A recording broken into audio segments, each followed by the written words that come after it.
And now we're going to move on to our second speaker, I think whose testimony really just goes to show and prove that generosity, even just as Dorian was explaining it, actually can make a huge difference in people's lives. And I'm talking about the one and only Dr. Frank Magwegwe, also known as Dr. Mags.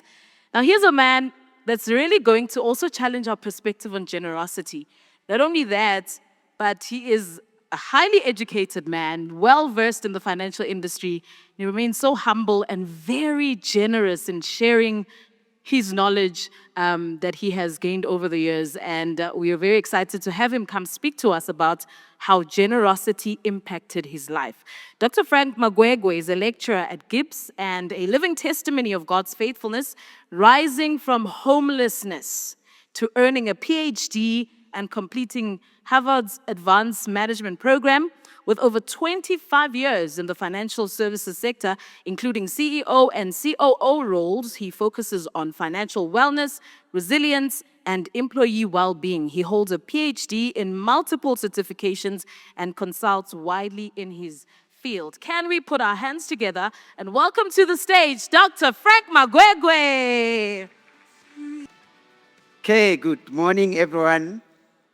Really, it's an honor and a huge privilege for me to be here this morning. And I'm so glad I came early and was really able to participate in the day right from the beginning. My cup is already full, just listening to the message from Dorian, the singing at the beginning. And when the team approached me to come and say a few words around how generosity has been such a key part of my life, I really felt, wow, this is really an opportunity for me to testify, to share, because often you get opportunities to talk about your life, to talk about your journey, but one doesn't often get the opportunity to share the story in the context of generosity. Often people ask me, so how did you overcome obstacles? What was it like to, as I'll share a little bit later, to find myself as a young person arriving in Joburg in the early 90s, and then I ended up homeless. So people are interested in how are you thinking about it, how did you overcome it, etc., etc. But they don't often ask from the perspective of the role generosity played in that part. So when I was given this opportunity, I really spent a lot of time thinking about the question that Harry and the team, had put for me. And it was so simple. It was so easy. I didn't even need to do a lot of work, even though I have always accepted, as I look back, you recall, for example, Steve Jobs always used to remind us, we can only connect the dots when we look at the back. So in other words, in hindsight. So I could see in my own story the generosity of many people, as I will share just now, but it was just so fascinating that no one had really kind of asked me to share in the context of generosity. But I guess even more importantly, that even myself, yours truly here, I had never crafted a talk on generosity, right? I give so many talks a year, but I never sat back and said, I want to anchor the talk around generosity. I've anchored around resilience, around adversity, around grace, for example. So this is my way of starting by really thanking the organizers for this amazing opportunity because they really challenged me. That's the first thing that I want to share. Then the second thing I want to share is really to, again, go back to the organizers of the Flow Conference for their generosity. But I think we must practice what we preach. Is that right? English expression, right? We must practice what we preach. So we're talking about generosity. Dorian has led us quite so eloquently. And so I want to also build on that theme, just given it's our theme for the day, to say thank you for being generous in time, generous in resources, to get to running a conference for the 7th year. Conferences are tough to put together, to get people to attend, to market, etc., etc. But your generosity, here we are in 7th year. Then, of course, the people who are here, there are many things that people do on weekends. We look to forward to weekends, to shopping, to go and see kids run, swim, play sports. Just catch up with ourselves, self-care on weekends. But every single person who is here this morning, you have also been generous with time. And one of the things that has been so central in my own life is answering this question. How generous are you with your own self-care? We put time and resources in helping others, in being generous to others. But how generous are you for yourself? And by being here this morning, you are being generous to self. As you learn, as you grow, as we pick different ideas from different people around the theme of generosity. Okay, so I'm going to start by sharing a little bit of my journey. And as I say that, I want you to be with me as you see the power of generosity across almost everything that held me during the difficult times that I was experiencing. Okay, so this is where I want to start. Given this opportunity to speak, because I wouldn't be here if I don't use this opportunity to also acknowledge the generosity of many people who were in my path when my light was dimming. What does that mean? For me, it means this. 20-year-olds, think of those with kids. I've got young adults, 21 and 24. So think of my youngest, Nomatemba, 21. She arrives in Joburg on her own. She stays with the relatives for a few months. And then she becomes homeless for 7 months at 21. I'm just trying to think, if that were to happen to my daughter, how tough that would be. And that's what happened to me. And I want to start by acknowledging the people who were along the journey, because you see the story of generosity in resources, generosity in time, generosity in knowledge, sharing what they knew that eventually helped me to overcome this challenge. And this quote by Albert Schweitzer is really one of the guiding lights in my own life, because it reminds us about a number of things. The first one, no man is an island, right? The second one, for me, I don't believe in the nonsense of people who say they are self-made. The self-made billionaires, self-made business, self-made millionaires. You see it on TikTok. It's kind of this idea that, firstly, self-made, where's God in being self-made? Okay, let's suppose you don't believe in God, right? Dorian shared with us. You can't be self-made without acknowledging where you were born. You saw the picture. If you are Mark Zuckerberg and you are born in the US, what's the likelihood of you starting Facebook and being successful versus someone born in the DRC that is known war for so many years? So when we say self-made, for me, we often not acknowledging the fact that where we were born, how we were raised, we come with advantages that other people don't have, right? When we say we're self-made, let alone we say there's no place for acknowledging the role the Lord has played, in our lives. So for me, I don't believe in the self-made myth, and therefore this speaks to me because at some point in our lives, we don't need to be homeless, we don't need to be broke, we don't need to be unemployed. Our lights may start to dim because we're going through challenges. And often when you look back in your own story, there are humans who were on your path and they helped you. And for me, these are the humans I'm acknowledging here because they played such a big part, and you'll hear them when I share my story, that my light was dimming because I was broke. My light was dimming because I was unemployed. My light was dimming because I was homeless. And these people came and they played such a critical role. So every time I get opportunities to speak, I acknowledge them in that way. I'm grateful for the role that they played in my life. Where does the story begin? It's a long story, but I'm going to keep it short so that maybe we can also do questions at the end. So the story really begins with the picture I'm showing you. And for me, to give you a sense of what that picture talks to and why this theme was so powerful for me in terms of just reflecting on the role generosity has played in my life, is I look at finishing matric 91, there's no money to go to university, big family of 7. My father is a taxi driver, my mom has never worked. And so those who know this language, this Israel, that's the best way to capture it. I'll translate it for you. But I want to just give you a quick picture of that so that you can see this thread of generosity that will walk through my talk today. So my dad was one of those guys, not because he's a bad person, I passed on now. That's what he knew, that's his mindset at the time. He used to remind us a lot.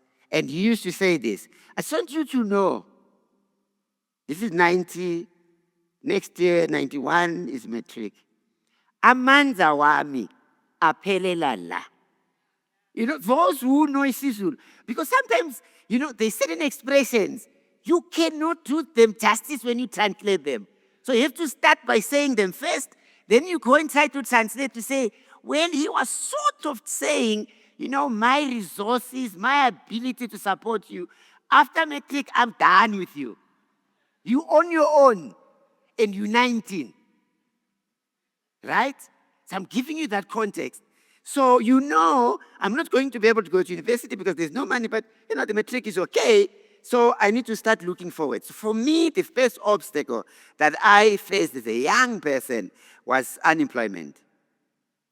And this picture I'm showing you here is a reminder for me, and we already got some of those stats from Doreen, that millions of people are unemployed, young people willing and able to work. But I just want to say, having been unemployed for almost 2 years of my life as a young person, what that meant when I was doing door-to-door seeking work in the 90s. So finished matric 91, so talking 92, 93, right? And for me, when I realized, because I wanted to give people a sense of what was it like to get to the gate of a factory and it's locked, or there's a security and there's this, right? What did it mean to me? So I went to a couple of factories there by Boys End looking for where can I take this picture. I took it about a decade ago. Found one, you know, we see them on construction sites and then. So I took this picture. And what was so interesting is I got so emotional when I found this spot. I parked my car. I spoke to the security that, is it okay? I just want to take this picture. And he's a bit puzzled. Why would you want a picture of this? I said, no, can I just take this picture, right? And as I'm taking this picture, I'm so emotional. It took me a while to figure out. Why? Because for me, two things were happening at the same time. The first one was bringing me back to a time in my life when I needed help from human beings, and they were not able to help me. Secondly, it's not only that they were not able to help me, they told me in their own way that they actually don't want to help me. Because when I got to the gate of a factory and I'm trying to find work, I'm trying to tell you I'm from a family of 7. I'm trying to tell you that my mother doesn't work. I'm trying to tell you that my father drinks a little bit too much. Please give me an opportunity so that I give my family a leg up. I want to tell you that I'm 20. Give me a job, please. And all you do, I get to your factory, I see this sign, it says, we have no time to listen to your story. Move on, read, move on. When I need a human being to just say, please give me a chance, right? And I didn't realize what I had internalized as a 20-21-year-old doing this door-to-door looking for work until I went to take this picture because I wanted to put it in my talks, right?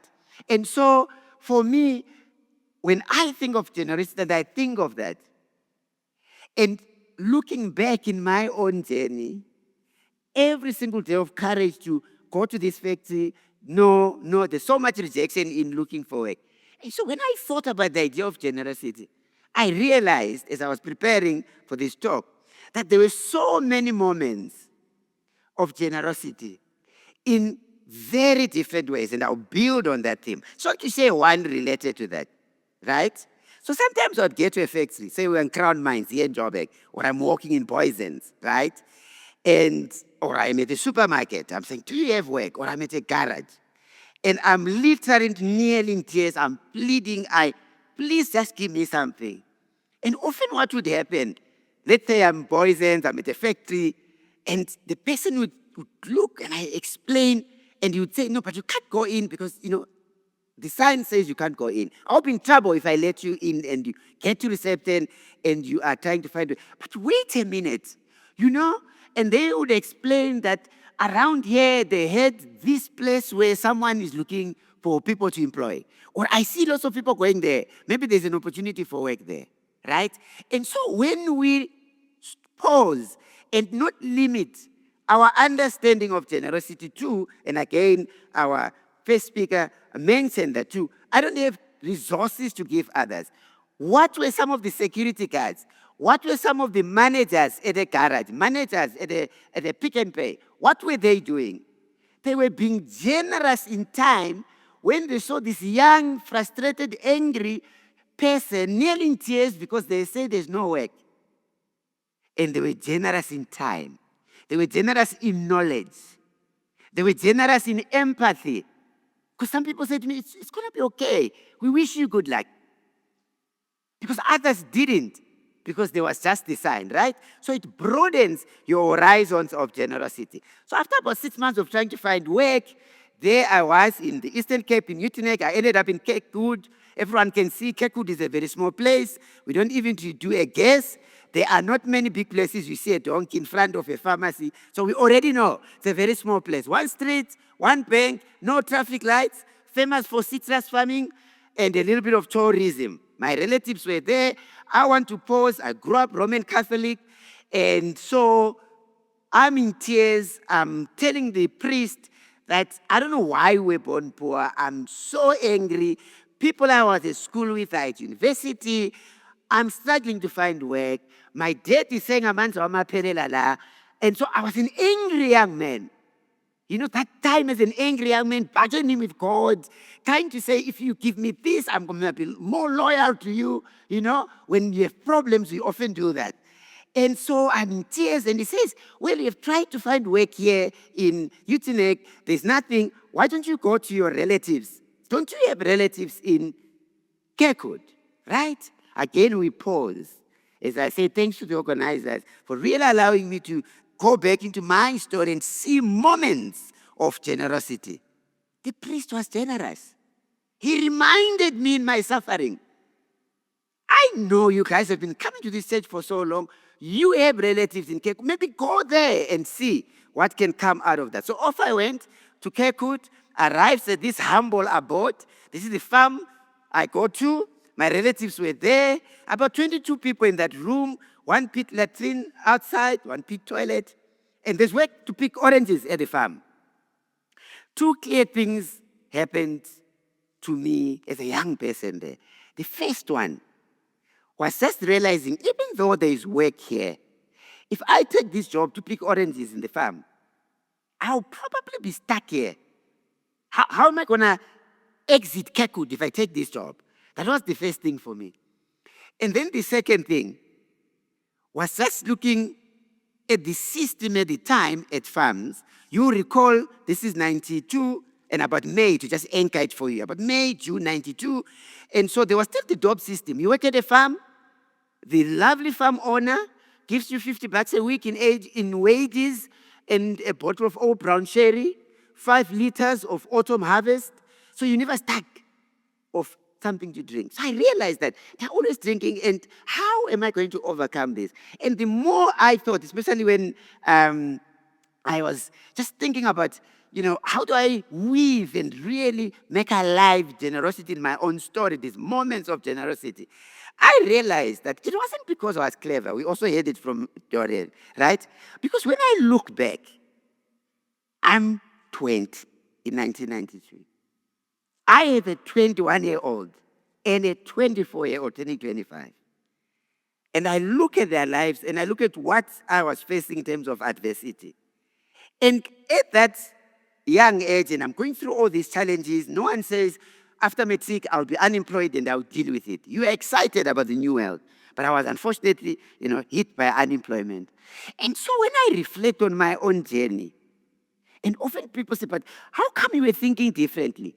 And it's very easy for an individual to feel you have achieved a lot of stuff and it's because I'm different, I thought about it wisely, etc. I said, no, that's not the truth for me. For me, when I think about it, and I just think about my upbringing and my faith, even if it was being challenged as a young person, because I'm angry, I'm unemployed. Others are employed. Where is God here? I need a job. I must be at university. So it was challenged, I must say, and I was an angry young man because of that. But when I look back, it's so clear to me about the generosity of spirit. What do I mean by that? For me, when I look back, there is no way it can be me and my cleverness, if you put it in quotes, to say, I just said, I'm not going to take this job. I don't think if I take this job and the whole drinking here, I think things won't end well for me at Kirkwood. I don't think because I am clever that came to me. I think it's the Lord and the spirit of generosity, right? And of course, perhaps a bit of kind of listening in my anger and my frustration of unemployed. The moment that came to me, I said, no, I'm going to do one last round of looking for work. I've already, because it's a small town, I've already gone to most of the places and there was nothing. I end up at Kirkwood Hotel. You're seeing on the picture that it says Kirkwood Mall. So it was a hotel at the time. I took this picture in 2015 and it was no longer a hotel. And I go there and I get a job. Mrs. Smith gives me a chance to be a barman at Kirkwood Hotel. Okay, I want to pause there. Moments of generosity, right? You and I would agree, because now you know a little bit about myself, I have not yet mentioned skills of being a barman. Do you agree? I am not trained to be a barman. I do not know how to be a barman. It can only be that the spirit of generosity, it can only be that Mr. Smith, who owned farms and juice factory and Kirkwood Hotel and many other things in that little town, he was generous. He gave me a chance. I'm not a barman. I was just in matric last year. He says, okay, you know what? There's a job. 10 in the morning, until 10 in the evening, there is a job. Be my barman. Don't drink on the job. That was the only strict requirement of the job. I give you a room at the back of the hotel, 3 meals a day, 300 rands a month. That's what I was earning as a barman at Kirkwood Hotel. So to pause, and those who do not know small towns, to just make you appreciate a bar in a farming community. It's important. Now, some of you who you know the modern bars, and when we talk about bars, people often immediately think, and I get often asked when I speak, so Dr. Max, can you make us some cocktails? No, I can't. Because my bar had no cocktails. It was Zamalek, Black Label. It was autumn harvest by the glass. It was Clippies and Coke. It wasn't cocktails. And why I'm emphasizing this, I want you to appreciate how central a bar is in a farming community. Right? Hard labor. People work shifts, picking oranges in the sun. When their shift is done, it's almost like respite, rest. They come to the bar, right? And they quickly drink whatever they want to do. And it's not about drinking to enjoy, as often people say, right? It's drinking to get drunk. So you get there, you say, give me double brandy, and can I also, by the way, have Black Label? So the brandy is not mixed with Coke. It goes straight into Black Label. So that, I really quickly, kind of get high. Why am I mentioning that? Because the 5 months I worked at this hotel, one of the most important lessons I learned in life, kind of, granny's parents tell you, but you 20 are starting to see it in action. Don't judge a book by its cover. So I've given you a picture of people coming and drinking and I also want to share the generosity of these amazing people. So here's this new person in town, he's our barman, okay. And even though I had this job as a barman, in my mind, I just said to myself, me, I just want a proper job. This wasn't a proper job for me. For me, a proper job was not a taxi driver, because my brother was a taxi driver, my dad is a taxi driver. That's not a proper job. For me, a proper job is 9 to 5. Somewhere where you go, proper place.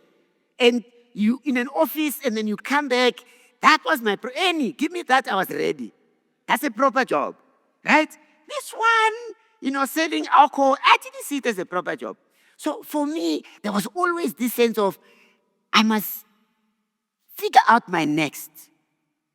What's going to come next? And so I want to bring the spirit of generosity here. Here am I never planned to be a barman, never said when I grow up I'll be a barman.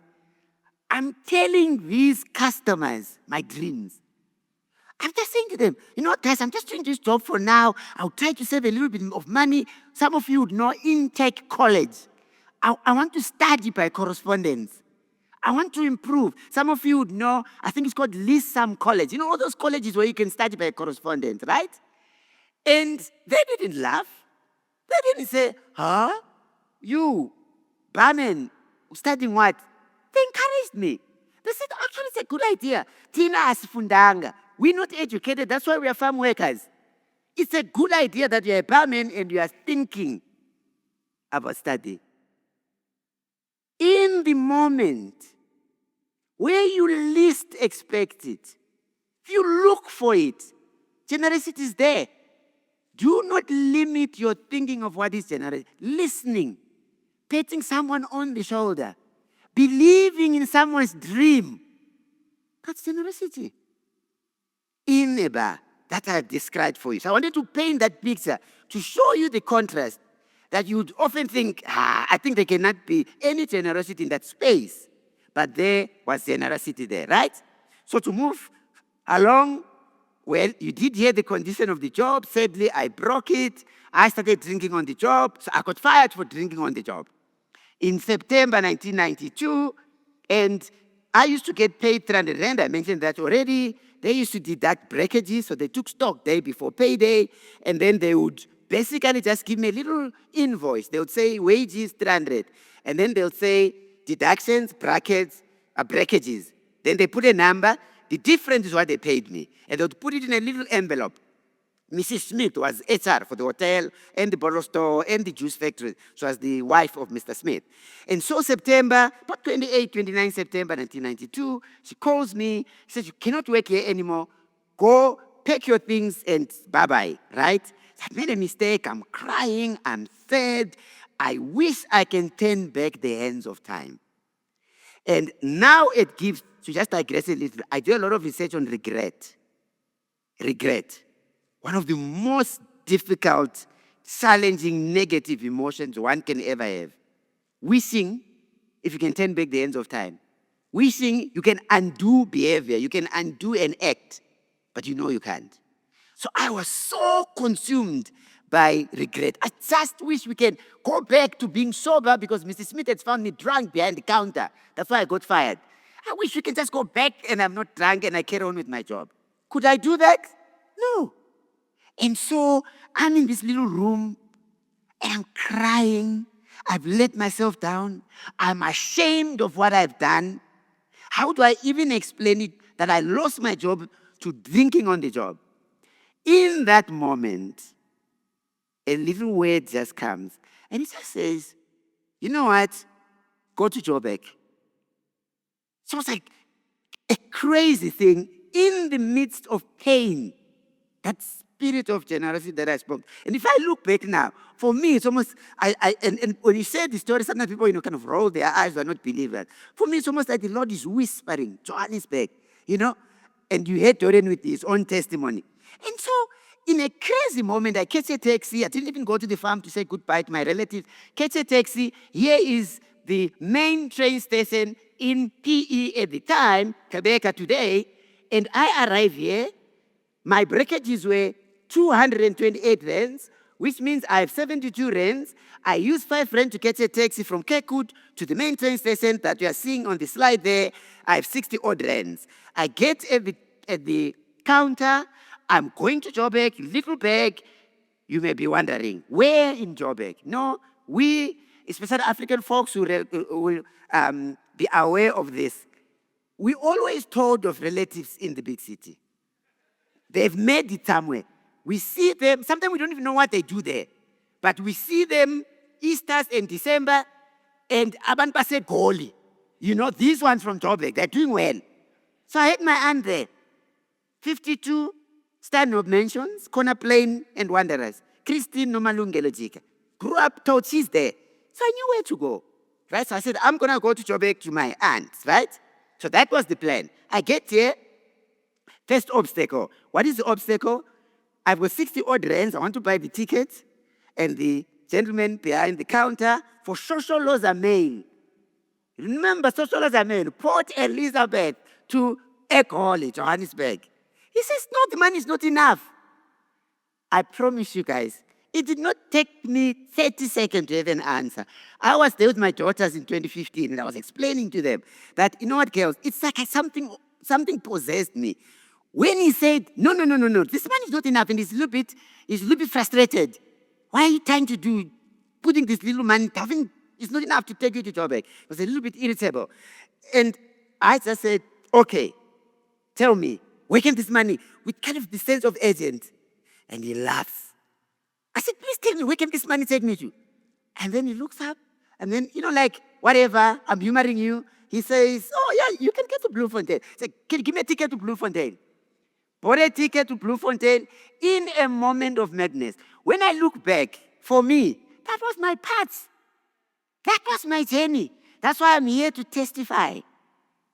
Yes, it looks crazy then, but for me, it was just, that's what I must do. So I buy the ticket, and guess what? This is Bloemfontein train station. 6 weeks, this was my home. Remember, I go to Bloemfontein, I don't know anyone. First thing. All my money, I bought the ticket. I think we must pause. And really, I want you to reflect on this. Because often, when we're going through challenges, and I often say it on my show on 702, when you're going through challenges, I see my other buddies here, Kosi, on our show, on ETV, right? And we say, often we limit ourselves in how we think we must solve our problems. We often say, the thing that I need is money. Give me money. Then the problem is gone. I want to show you how a problem was solved without money. And for me, when problems get solved without money, for me, I see it as this idea that, you know, we are among believers. So for me, it's my path. It's the path the Lord has set for me. I don't know it, but things get open for you as you go. They get revealed, right? So that's how I think about it. To say, it cannot be that I arrive here, I don't know anyone, I start looking for work, that sign that says no work, every single day, I'm young, lots of energy, I walk long distances to try to find a job. No, lots of rejections. You come back, you must have energy to do it again. Yet in that suffering, in finding a little piece of cardboard to put on the floor, that's where I sleep at Bloemfontein main train station, I experience generosity. Problems are solved without money. How? You may be wondering. One, I'll tell you quickly, 3 things. First one, having been homeless in Joburg, we are coming there, and I'll put the themes together. 6 weeks in Bloemfontein, I know quite a bit, and I do a lot of research among homeless people. The camaraderie among homeless people, the togetherness, the encouraging each other. How can we solve this problem of homelessness that we all are united by? The problem of hunger, the problem of society wanting us to be invisible. That's homelessness. The problem of all your life is in public. So there is this camaraderie that people who don't engage, or sometimes we have stereotypes, they do not realize the generosity among homeless people. So the people notice, hey, you know, nangu mafikizolo. You know what that means? This is a newbie. He's also homeless. He doesn't go anywhere. He doesn't look like his train is coming anytime soon because you are there all the time, right? They quit this. This is another homeless person, right? And so the guy says, tell us a little bit about yourself because you are there just sitting at night, right? And then I said, sorry guys, I'm trying to get to Joburg. My aunt is there. And I said, so why are you here? No, because I don't know anyone. Oh, okay. Someone shares their story. Let me pause there. In you sharing your story, your adversity, your success, as we heard from Dorian, you're being generous with time. You're being generous with knowledge. Right in a train station with homelessness, there is generosity. Firstly. 2, the guy say, so do you know how to get things to eat, food? Because I said, my money is finished. I said, okay, yeah, it's tough. Sometimes we go days without having food to eat. However, we're going to help you. 1, everywhere you go, look for empty bottles. If you go back to 90s, you find an empty of Lion Lager, you proudly walk into a bottle store. You don't even need to open your mouth. You can even you put it on the table, on the counter. Then you just look. They take it. They give you your money. You go into a supermarket with a Coke. If it is back now, there's a 3 rand, 1.25 milliliter of Coca-Cola at the moment. Don't know why they brought those back. 3 rand. Right now, they're back. So you get a 3 rand deposit. So if you find somewhere there, I take it, I'm going to get 3 rands. Right? And so they were generous to tell me about that way of surviving. Think about that.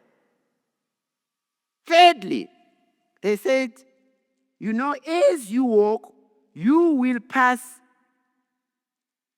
many fish and chip shops. Do not make the mistake of passing all of them and come back to the train station here because you're going to starve. Somewhere during the day, just go to one of them. They won't know you don't have money to buy. Just hang around there. We promise you, there will be leftovers. So then I just sit in a busy thing. Someone buys chips, quarter brown bread, and rations. I just sit. No one is going to say, hey, buying for you to take a mind. No, I'm just sitting there. And that person is gone. I check, make sure they're not coming back. I don't want trouble. I take the plate. I get food. That's how I survived in Bloemfontein, thanks to the generosity of other homeless people. 2 weeks later of doing this, I find work at a small fish and chip shop. Again, generosity. Just I was going a lot. They're getting food there. They were angry. They were frustrated. And they were chasing me away. One day, I just said to them, guys, I just want to get something to eat. You know, that desperation of a young person. I just want to get something to eat. I'm looking for work. I need to go to... And I just broke down. And this guy says, yo, let me call the manager. So he calls the manager. And so this guy will always say, look at him now, he's crying. And then the guy said, okay, we'll help you. And then I was employed to clean, to wash dishes, to take trash out. From about, we are now at mid-October. Remember, I arrived 29-30 September in Bloemfontein, 1992. Right? 2 weeks later, about mid, I get a job. I work for about a month at this place. Again, crazy idea. I never looked for a place to stay. I remained at the station. So I saved on rent, lots of fringe benefits at this fish and chip shop. I saved on food. So what did I do? 21 November 1992. I had about 80 rands. It was enough to buy a ticket to do what? Hello, Johannesburg. Right? So I quit my job. I bought the tickets to come to Johannesburg. I come, I find my aunt's place, not far from Park Station here. 60 Play Street. I just want to pause and just show you kind of the ways of the Lord, or just show you, sometimes we run our lives, we want to be so clear how A leads to B, B leads to C. So I want to tell you, I arrived here on 22 November 1992. Excited. Hello, big city. I've made it. I'm going to get a proper job. Then I work. Then I buy a car. Then I'm going to be Basegoli when I go with my nice car home. Right? That's 22 November 92.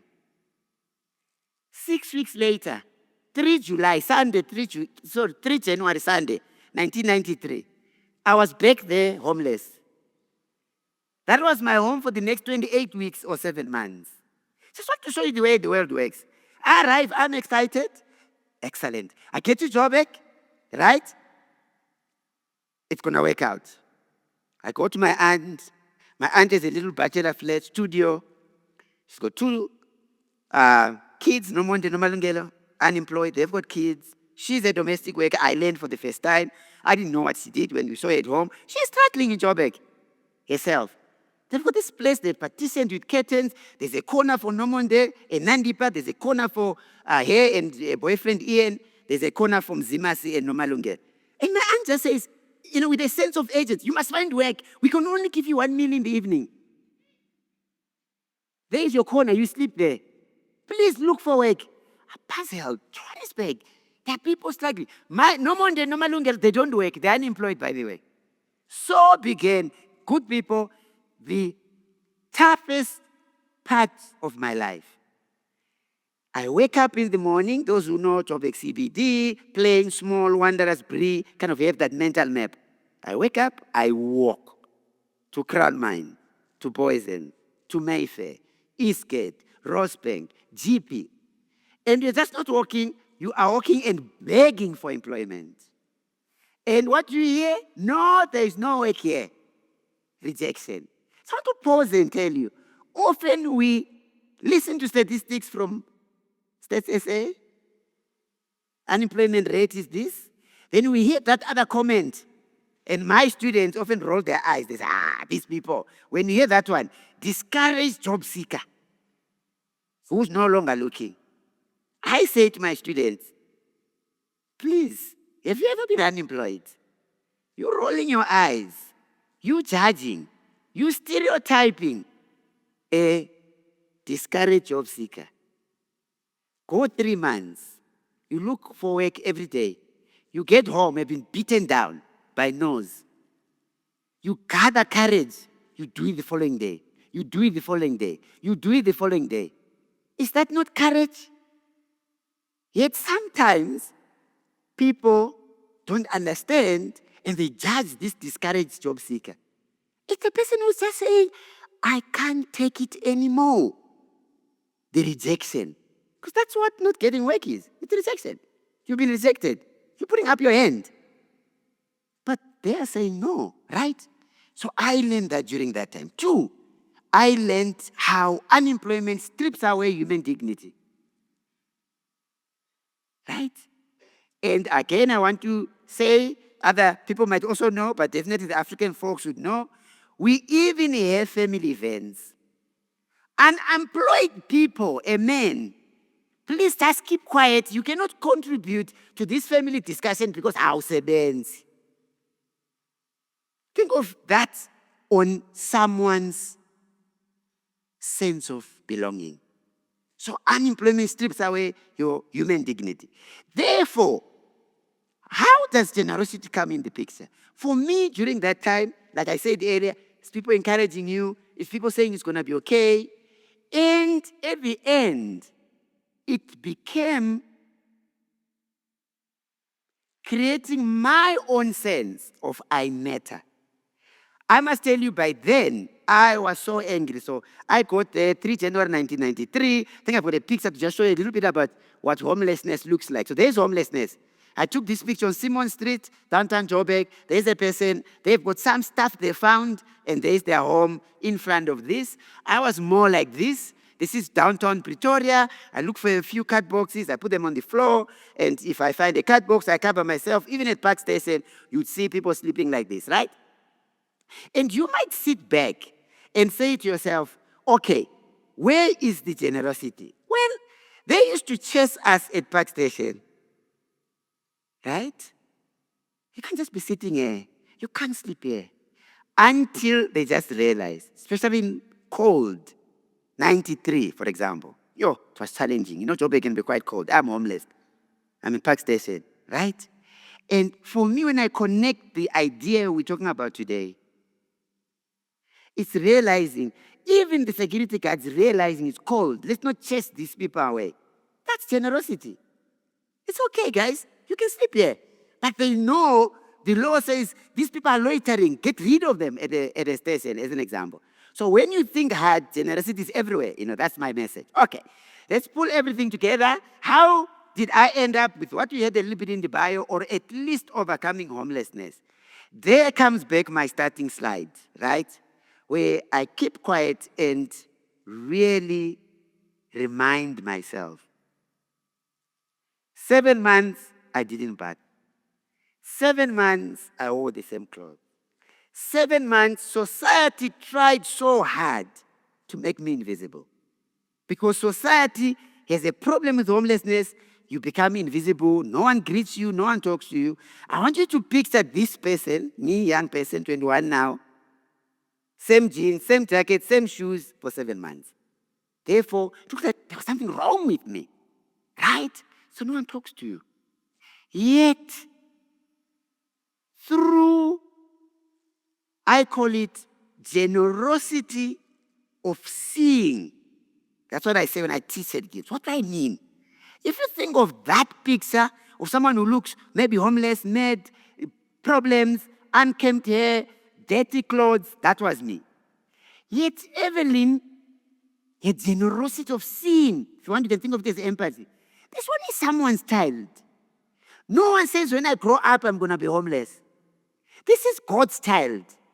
So she says to me, I see how you get food here, getting leftovers like how I described, right? Says, tell me about yourself. So I cry, I tell her about being homeless. And says, you know what, I'm going to help you. If you look here, this is end of July 93. Evelyn has now helped me. I'll come back to that. But if you look at the end there, there's a trolley. Can you see the trolley? So I used to go to Evelyn's place on corner Plain and Small Street in downtown Joburg, very next to the ALC old shell house, if you know that area. And I put potatoes, tomatoes. I just help you pack your stuff. We push, we go to a flat. She would thank me with food, thank me with fruit, sometimes with money. That happened for about 6 weeks. At the end of 6 weeks, I just had the presence of mind to say, every single cent she gives me, I'm not going to spend it. And that occurred to me about 2 weeks into helping her. Because I thought she seems to be okay. She's selling fruit and veggies. She's not homeless. She's not broke. She's not unemployed. So I started saving the money. When I got to 50 rands, I asked Evelyn, again, generosity of spirit and generosity in general. Evelyn, you know I'm homeless. I want to sell fruit and veggies like you. I have 50 rands from what you have been giving me. I want to start selling. Is it okay? She says, yeah. But where do you want to sell? I said, do you mind? Because I'm learning just next to you. And she agreed. And there is my shop, Corner Plain and Wanderers, next to Evelyn selling fruit and veggies. That's how I overcame homelessness, overcame being broke, overcame being unemployed. And therefore, you can certainly see the generosity from Evelyn and the moments of generosity that I have shared thus far. We move forward. The last moment of generosity that totally transformed my life. So things were a little bit better there. I just wanted to show you this picture. How do we know? The future is so bright. I now have sunglasses. This is 3 months after I started this business. And you can see there's more stuff there, right? So I'm doing better, right? I wanted to show you that. The last act of generosity, I would not be here testifying if this had not happened. I'm in this library here. Where is this library? Johannesburg Public Library on Simon Street. It's got this room. The picture I took from this very same picture, it's got newsroom in the basement. Round about October, when the future was very bright, you saw the previous slide, I stopped selling fruit and veggies. I employed a person to sell for me on my stand. By then, I had a few people that I was employing. So I just said, I didn't come to Joburg to sell fruit and veggies. What can I do with my time? Because I still dreamt of that job, that 9 to 5, because most of my relatives, they didn't have that job. So to me, that was the job I wanted. in an office, bank teller, something, not sitting and selling fruit and veggies. So I stopped selling fruit and veggies. Crazy idea, if you think about it. Employed someone every day in October, between October 93 and end of you found me here, right? And so a lady comes, she taps me on the shoulder. She says, I see you here all the time. Can we go out? You know, because you can't be loud in a library. We go out. She says, tell me about yourself. Every day you're here. And I just narrated the whole story. Evelyn had helped me before by telling people your challenges, right? And so I explained it. In explaining, I said to her, me, I just want to get a job. I'm being emotional now. I want to get a job, you know. I've got a bean, mate. I just want to get a good job, maybe at a bank. She says, what? What? Stop. Did you say bean, mate? And I wasn't being cocky or anything. I was just, yeah, it would have been. She says, what? You should not be selling fruit and veggies.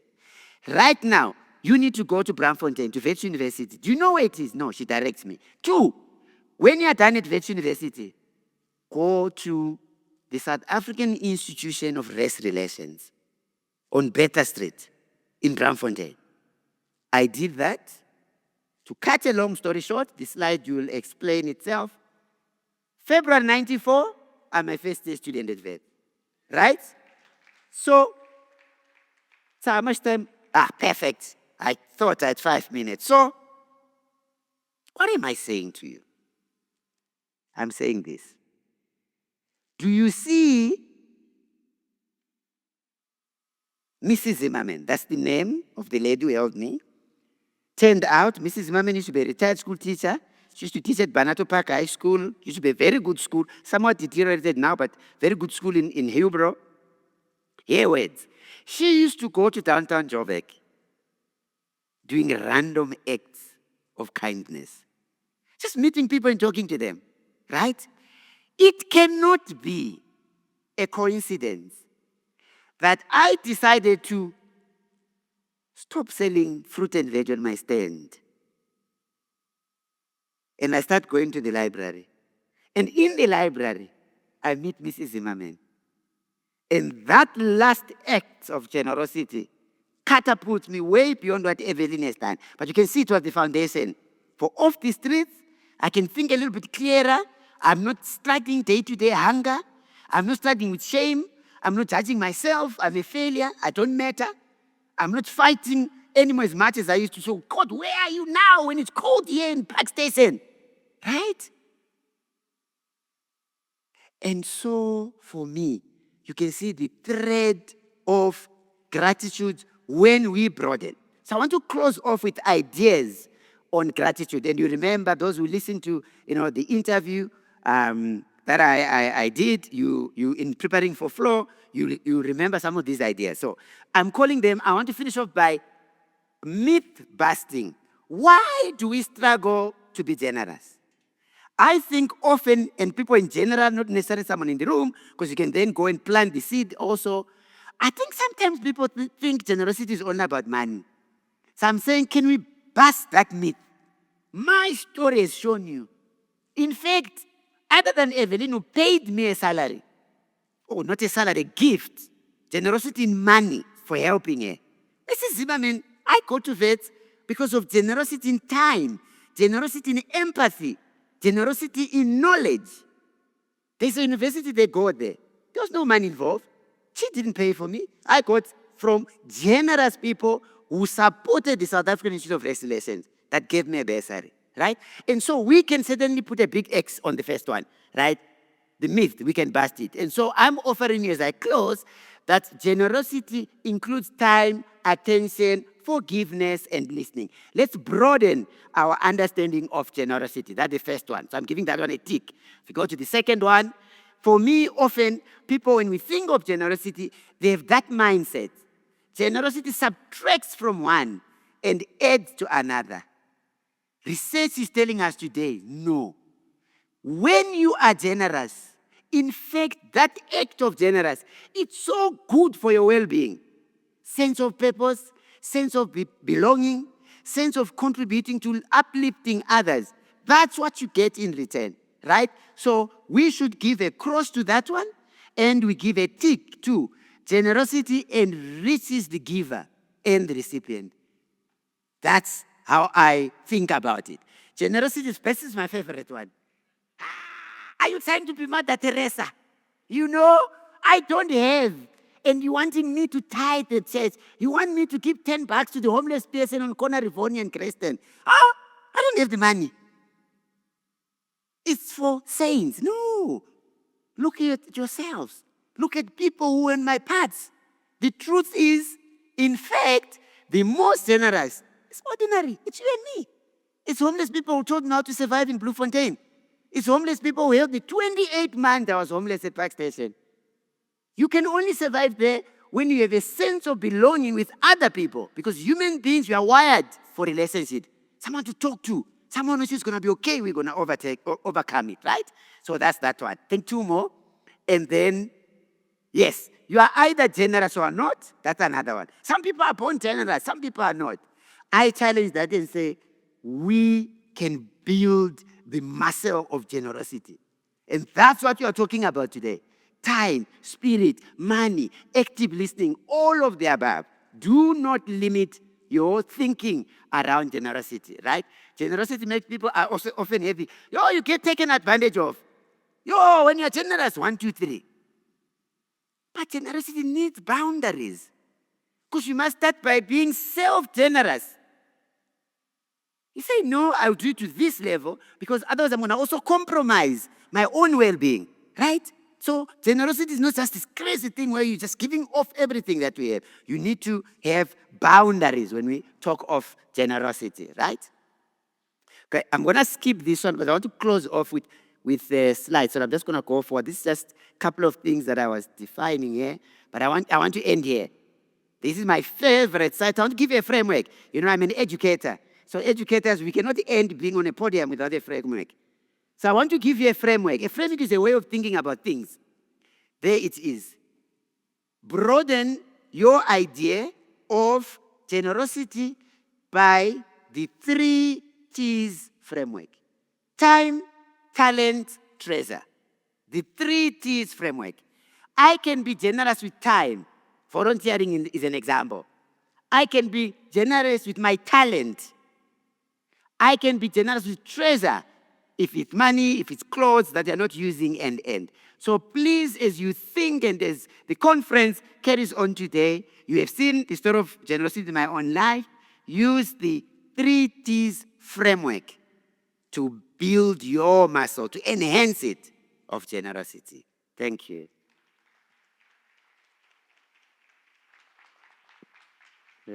Can we just give a bigger round of applause after that? Oh my word.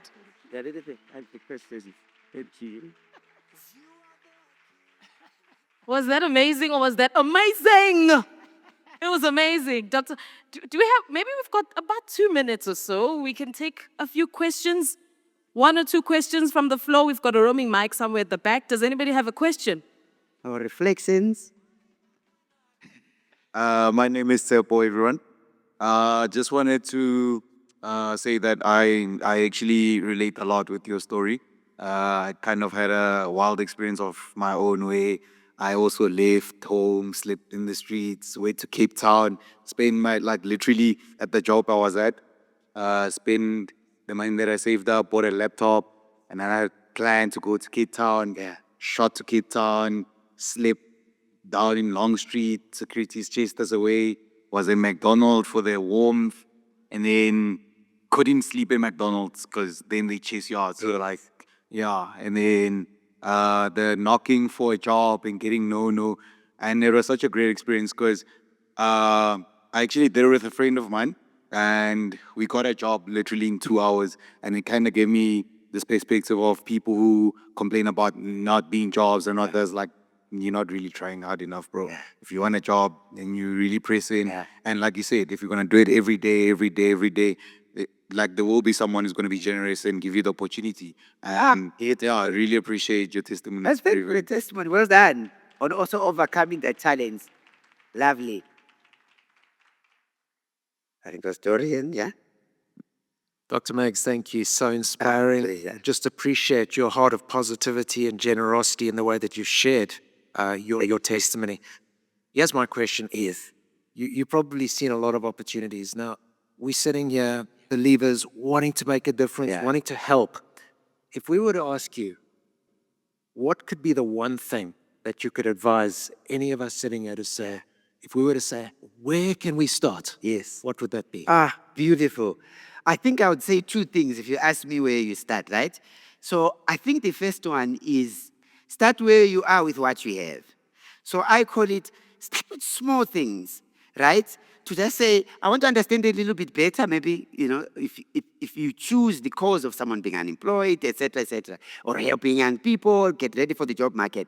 So start small. That's what I'd say, so that it's not overwhelming. Perhaps it's not, you don't have a sense it's taking too much of my time. And the next thing, perhaps more important for me, and it builds on your earlier point, Doreen. So for me, I've come to this belief. I don't want to say money is not important, because we know it's central, pay rent, food, and all that. But I think the next thing we can do, and you touched on it, we don't often appreciate the role a mindset, a way of thinking plays in people's lives. If we want to move away from giving people fish, as the Bible says, and we teach you how to fish, right? Teaching people how to fish is what you were talking about. You say, do we spend enough time with community, with our families, engaging on really getting people to reflect on what are their attitudes, what are their beliefs about things? Because often when those shift, that's when magic happens. I need not tell you the millions of people across the globe who win lottos, if you think money was everything, and they blow it away. So for me, the thing you can go out with today is to say, do I engage, do I challenge others on how they see the world, attitudes and belief? And it's the idea of discipleship that you were speaking about. Because I think that gives you the foundation. Money can come, skills can come, a job can come, but you've got your North Star. And often we just say, oh, there's money and we move on. But, the person doesn't have perhaps a solid grounding on thoughts, attitude, and behavior. So that's what I would offer. Yeah. Thank you. Okay. Awesome. Thanks, guys.